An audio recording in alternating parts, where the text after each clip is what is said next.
Hey everybody, welcome back. This is Andrew Campbell with Holtec Gaming. Welcome back. This is Pikmin 2, the Pikmining, excuse me. Episode 2. Let's go ahead and, last time we had just completed the first episode. We recovered Louie, and we were, getting reacquainted with the game. Here we go. We're landing down in the Valley of Repose. I propose that we land in the Valley of Repose. Yeah, so, as covered in the last episode, you have two little spacemen, Louie and Olimar. Good morning, workers! Oh, not even people, just workers. How capitalistic. Ready for another day of toiling for the profit of your company? What an asshole. The Pikmin seem to still be asleep inside their onion. What lazy creatures. No wonder they lack survival skills. Stand beneath the onion and press A to call them out. Hell yeah, random computer. Is that what the workforce is going to be in the future? It's just a bunch of human laborers that are bossed around by a computer manager. And then the upper echelon, the rich, are the dudes who are running the computer. An automated workforce, isn't that terrible? Could you imagine going into a work evaluation in those circumstances? It is determined, Mr. Campbell, that you did not, you were 0.5% lower in your production than last quarter, and we're going to go ahead and terminate you. And then instead of just being fired and being able to go to a new job, they shove you down a incinerator chute, or they turn you into Soylent Green to feed the rest of the population. Wouldn't that be fun? Does anybody or anyone who views my videos want to be turned into Soylent Green? Because after all, Soylent Green is people. If you guys don't know that, yeah. Kind of a weird way to start an episode, isn't it? Pretty weird, but whatever, man. This is why you watch Holtec Gaming, right? And if you watch Holtec Gaming for another reason, like, comment, and subscribe. I would love to know exactly why you, the loyal, subscribed, or unsubscribed viewer, watch Holtec Gaming. Your feedback would be essential in creating a better community for everybody. And if you're not into that, that's cool too. Do the typical thing of what I do and invite my viewers to do. Grab yourself a six-pack, and whenever you have a little chuckle, take a drink, or whatever you feel like doing, man. This is an adult-minded channel, meaning no drama, no weirdness. Well, there's gonna be weirdness, but comic weirdness, comedic weirdness. We generally try to strive for a didactic type of playthrough, right? And if you don't know what didactic means, didactic essentially means that I'm trying to give you a moral or a message, to help you live your life, I guess. That's what didactic is. A lot of poets use it. It's a didactic type of poetry. It tells you how you're supposed to live your life. I'm not forceful about it, but I do believe in passing down information from generation to generation, and that's kind of what I strive to do, for sure. So, like, case in point, if you ever want to explore a didactic poem, you can look at T.S. Eliot's The Wasteland. It's a doozy of a poem, and it'll piss you off because it's designed to be difficult on purpose. But it's definitely a didactic poem. Alright, here we go. Soda can. That doesn't tell you what it is like last episode, or last playthrough. And we don't have enough Pikmin to do it. Cool. So we're going to do some street cleaning.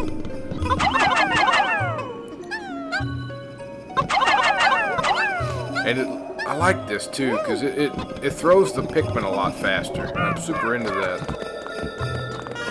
Let's go ahead and get these old boys going. Gonna stay over there, Louie, and Olimar, you go, I thought that thing was alive again. Oh, that was a little scary. Yeah, well. How you guys been? What y'all been up to? How's your sister? She still hasn't called. Is it me? Is it her? What's going on, man? That's a running joke for anybody who's put off by that. It's just a running joke that I say. There are no viewers with sisters that are supposed to call me, but what kind of a fun scenario would it be if that was the case, right? That's the whole point. It's the what-if scenario that makes it so appealing. There we go. There we go. Population's growing strong. We're doing good. Gonna go ahead and take these first sets of Pikmin. We're gonna go ahead and grab these other little snid bits. And maybe the wall will be done by then. Who knows? 'Cause all in all, you know, we're just bricks in the wall. Or some shit like that. If you like Pink Floyd, I like you. Because you like Pink Floyd. Pink Floyd is absolutely my favorite band of all time. It walks a fine line, right? Some of their music is really catchy, but I can sit and consistently sit and enjoy Pink Floyd. Perfect. Look at that. I can sit and consistently enjoy Pink Floyd. End of story. There you go. How could Pikmin destroy such a massive wall? When masked, their might is ferocious. Louis, did Olimar instruct you on proper Pikmin communicating protocol? Apparently not. Olimar, you are failing in your duties as a supervisor. Allow me to explain. Well, you're the actual supervisor. Press A to grab Pikmin. We're gonna go ahead and skip this because we already beat Pikmin 1. Disband, issue orders. Use the C-stick for swarming Pikmin. Great. Super happy. What was I doing? What was I talking about? Go ahead and pull these guys. There we go. There we go. Okay. So they're there. I guess since we're going to have to wait a few seconds at least. Okay, so that's the end of the thing right there. We're going to go ahead and stand here, switch back, get our Pikmin, and then we're going to go into the first cave, ladies and gentlemen. Hope you're excited about that. Well, I certainly am. Cool thing about these caves, man, the caves don't have a regular time thing that goes. It's awesome. You know, you have your regular daytime, which in this game I believe it's still 15 minutes per day. But whenever you go into a cave, the timer stops. And you can do a little bit of a dungeon crawl type scenario, which I really do appreciate. But it turns it into more of a game for sure. But I will say the one thing that's lost is the replayability of the entire game. This game is far more intricate and it takes a lot more nuancey stuff, but it's a better game overall. Interesting. Warm air is welling up from the hole in the ground before you. What could lie underground? What is wrong? You both show expressions of unease. Do not fear. The leader's group of Pikmin will join you. I shall dispatch my research pod too. Approach the hole and press A and to jump in. Hell yeah. Let's do this. Let's do this.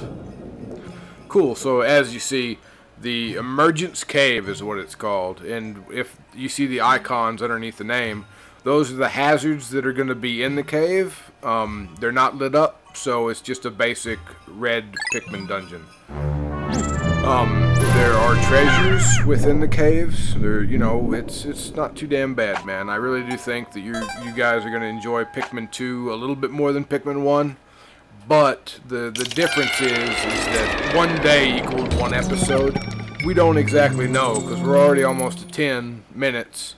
And some of these caves can get pretty extensive. So, you know, it won't have the same day 1, day 2, day 3 type of thing, but we'll see how it goes. Intriguing. My heat signatures indicate that this hole's interior is warmer than the surface. Analysis suggests subterranean areas may support different life forms than the surface. If you wish to check underground terrain, press start to get the map. Okay, cool. I am not just a ship, I am an all-purpose support pod. Support these nuts. Oh god, I can't believe I said that. This is ha! Got it! Yeah, dude. Hell yeah. Cool, 7-Up bottle cap. I see it from here. Let's go ahead and take care of the big threats first, huh? These things are dangerous, and they're dead. Cool. What were they called again? Bowl boards? Is that what I remember them being called? Either way, they're dead. Hell yeah.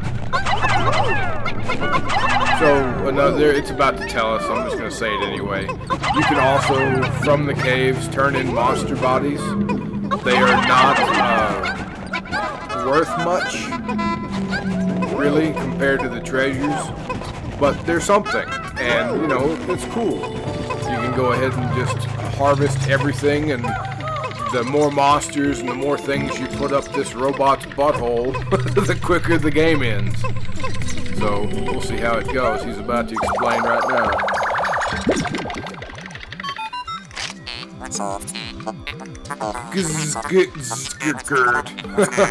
How can you possibly consider this beast a treasure? Beasts are incompatible with my circuitry. I suppose I will store your finds in my hold. But I do not think beasts will be worth much.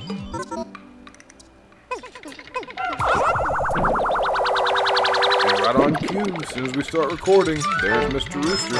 There we go, 7-Up cap. And these are all quenching emblem. I love the names for these things, man. It's really true to what the old items look like, man. It's worth 100 pink panks or whatever they're called. Man, look at that orange. It's just like the old oranges of the 1960s, right? Isn't that crazy? Oh, this game is so fun. It's a good looking orange for sure. That you can tell that citrus lump worth 180. You can tell that the dudes over at Nintendo certainly did put their due diligence in designing some of these items for sure. Well, that clears out level 1. Let's go down to level 2, shall we? This hole appears to be quite deep. My sensors indicate more treacherous terrain ahead. Louis, you don't recall that you can adjust the camera with L and R and Z, correct? Your expression suggests you do. Excellent. Then approach the hole and press A to enter it. Thank you, my robot taskmaster. I super appreciate it. So, question of the day, and for the first person who responds to this in the comments, I will play that game. I want to know, do you want Metroid Prime? Do you want Majora's Mask? Or do you want Mario Sunshine? Either way, here is the final floor, awesome. Either way, this will be the next full series that I record before or after I finish some of the ones that are currently going. Like, I want to finish Ocarina of Time. I don't have to finish Pikmin 2. I want to finish Pokemon Coliseum, or at least lose in the Nuzlocke, you know what I mean? I want to get a couple of these things cleaned up before I start a new series, right? And it's kind of come into perspective because I have so many playlists set up for your viewership. Look at this, the top half of a globe. Look how big America is. It's Inconceivable that such an immense object has been buried here for so long.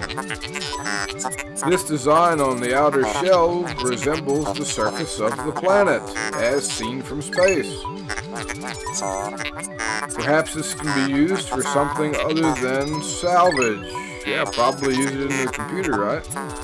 But how will we ever lift it? I fear that even 100 red Pikmin will be unable to lift it. Wow. And thus, we are introduced into a new type of Pikmin. But more on that in a second. So yes, as I was saying, what was I talking about? We need to finish some of the series that we currently have going on.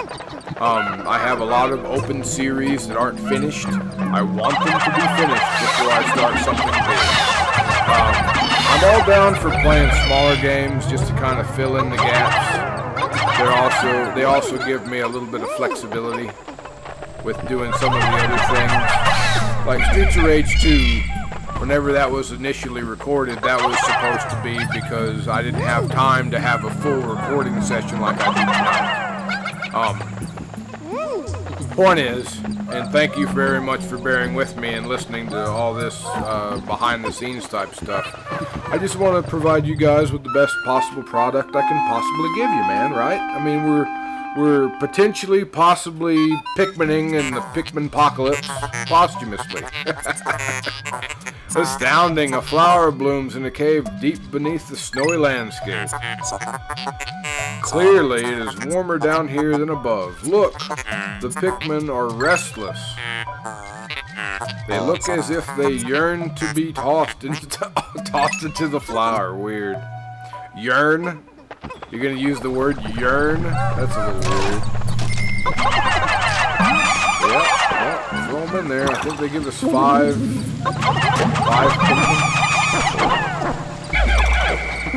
It's all good. But we get these big old purple bastards. Ain't they cute? The little sumo thing. Reminds me of me when I was 7 years old. Anyway, amazing, a purple Pikmin. It has hair and quite stocky. It seems very heavy and strong. This kind of Pikmin was not mentioned in your report, Olimar. It must be an entirely new type. Transforming Pikmin by tossing them into flowers? Intriguing. Perhaps there are others. Well, yeah, there's one other. It's a white Pikmin, and it's immune to poison. And they're really, really, really light. I think you can throw them farther than the, what are they called? Yellow Pikmin, maybe. Don't remember entirely. I know that the purple Pikmin are great for combat, especially in the tactics that I really developed in the first game. But God, they're really slow. These things are slow, and I just looped. Why did I loop? What caused me to loop? That's the question. It's right here. Like, I saw it. I still got turned around. It's alright, we just gotta get up to this globe and then we'll be golden. Come on, let's go. Here we go, here we go, here we go now. There we go. Hell yeah. Pick up these old boys, just get them going to get this globe exactly where we need it to. And I think we'll be able to exit this cave and end the episode. This is unfortunately, well not unfortunately, because I like the game to be a little bit more in depth, you know, but just saying, this is not going to be typical. As I said, the caves are different sizes, different difficulty levels. This is obviously the first and easiest cave.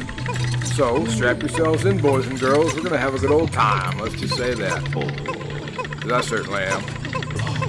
Love Pikmin. Love Pikmin 1, love Pikmin 2. The announcement for Pikmin 3 just happened like last week, just to date the episode, I guess. This is worth 200 Mario coins, let's say that. There we go. Spherical Atlas. There is a device resembling a microchip embedded inside this sphere. Retrieving data. Error, I can not only decode a portion of the data, but I did retrieve new geographic charts. How exciting, dude. This is just, man. I will input this data into my planetary database and name it the sphere chart. Press start, pause. Yeah, so press start and you look at the map. Simple as that. Very exciting. Now that we have the new data, you should explore the decoded territory tomorrow. Sure will, computer boss.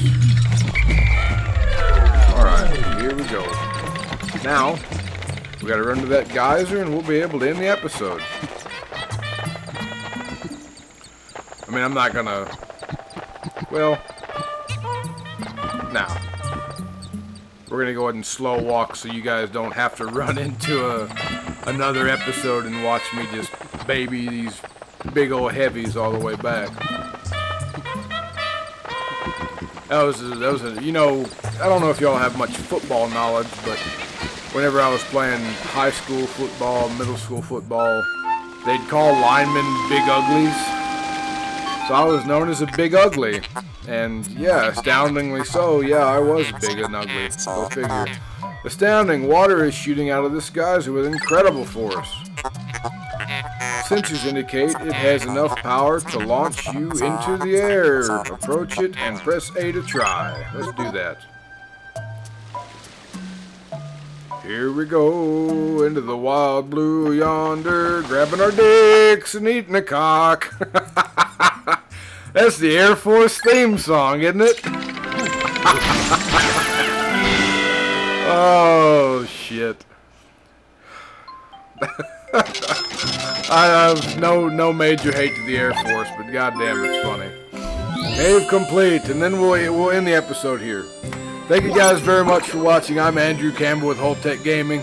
Come on back. We're going to go ahead and head into episode 3 of the Pikmining. We're going to give it hell, guys. See you next time. Have a great night. Bye-bye.